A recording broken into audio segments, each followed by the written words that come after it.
Wattpad. My name is Brianna, for those of you who don't know. And I'll be answering some questions that you guys have submitted through my Google form. And I've selected 5 of them that I thought were really great questions. So yeah, let's jump right in. Okay, so some of you have submitted great questions. Nobody left their Wattpad username, so if you see your question, you're more than welcome to comment. All right, let's get right in this. So one of the questions was, why did Dylan leave Lexi, I know they meant Lacey, knowing everything which happened in her past and how it affected her? So for this, I think Dylan feels really strongly, that's just his character. He doesn't always show it in the right way. And I think most of us can relate to that. I mean, Dylan is, he's really complex, and that's part of why I like writing him. And I discover something new when I'm writing him every time, especially in the sequel now that he's older. He will make dumb decisions. I mean, after the ink takes place when they're in high school. I know not all high schoolers are dumb, but you're not at a mature age like when you're in high school. So I think he really blames himself for some of the things that has happened to Lacey, like not necessarily like her parents or Jacob or whatever, but I think he knows that Lacey was hurt because of Xavier, and he thinks it's mostly his fault that he dragged her in this. So I think it's not great that he left her, but I think he'll make up for it in the sequel. So this next question is another after the ink question. Why does Casey seem like she's more invested in Lacey's life than her own? Which is a great question. I think Casey would definitely need her own book based on her life events, especially since her life with Xavier was much more complex before the events and after the ink. And I think Casey spent so much time away from Lacey while she was dating Jacob because she didn't really like Jacob at the time. So I think Casey, after Lacey's breakup with Jacob, I think she is kind of taking advantage of the situation where she didn't really have Lacey to talk to about the Xavier stuff and so much more. And I think now that Lacey is free and alone, I think she's really just trying to push Lacey to be her own person. And I think that's kind of reflective of her own life, where she's trying to be her own person as well without Xavier, because she did really have a crush on Xavier. And once Xavier leaves her, then she's kind of left in this alone place. But now that she has Lacey back from her relationship, I think she just really wants to help her, but also she wants to help herself in a way. It's kind of like avoiding the situation of her own life, but also helping someone else, which is not the best relationship, but I think for them right now, that's just how they want to go. The next one, no question, but thank you for breaking some Wattpad cliches in your stories. I definitely, when I started off on Wattpad, wanted to contribute to the Wattpad cliches. So at the time I was writing One Direction fan fiction, and I quickly got over that, and I moved on to Outcasts, which was the bad boy, nerd girl kind of situation.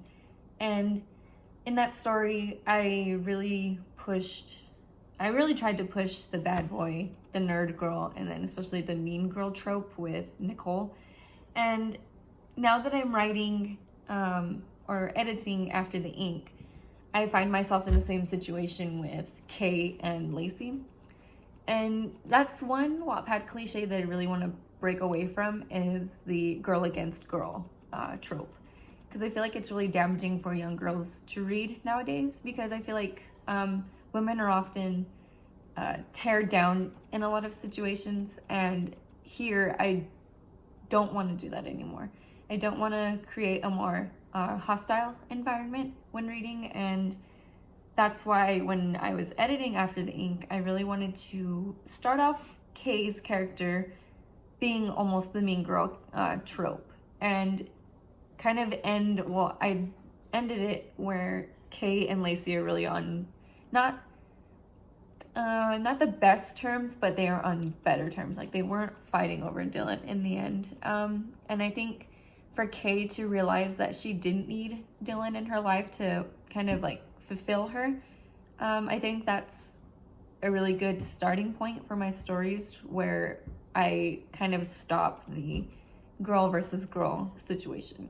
And while Wattpad cliches are really fun to read and entertaining, such as like other bad boy stories or billionaire or a werewolf or what have you, I think sometimes putting your own twist to that cliche is often a better read. And I really want to do that with my future stories.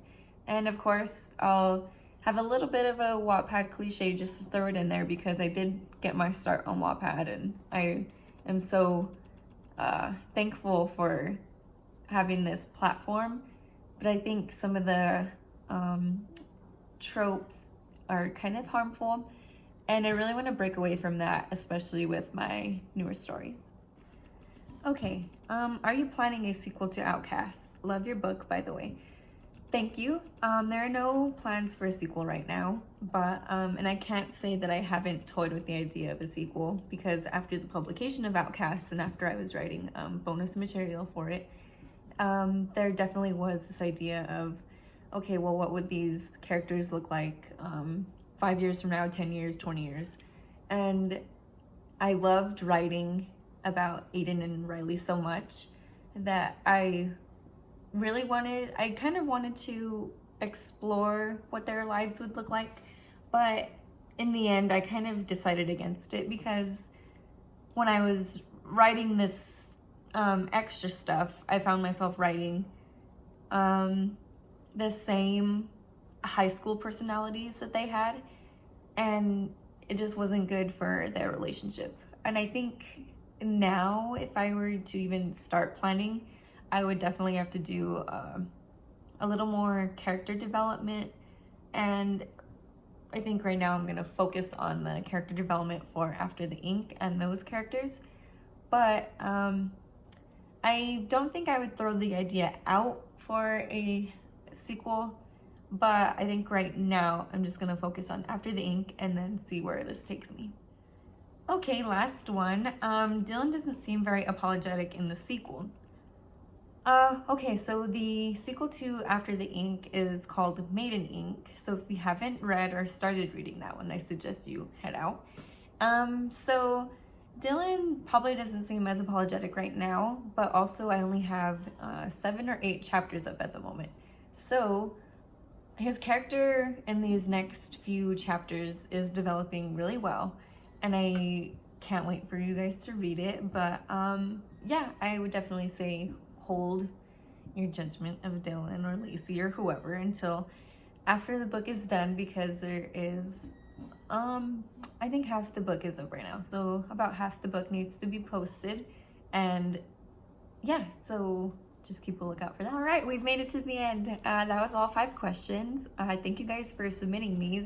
These are only 5 of them, so if you guys want me to do this again or maybe do a different video, let me know down below. I don't always like getting in front of the camera like this, but it was super fun. I love talking about the characters and answering whatever questions you guys have. I even have my little notes that I made, because I'm a very forgetful person and I don't know what to say. So yeah, that's the end of the video. So I hope you guys have a great holiday season, and thank you. Oh my god, why am I like this?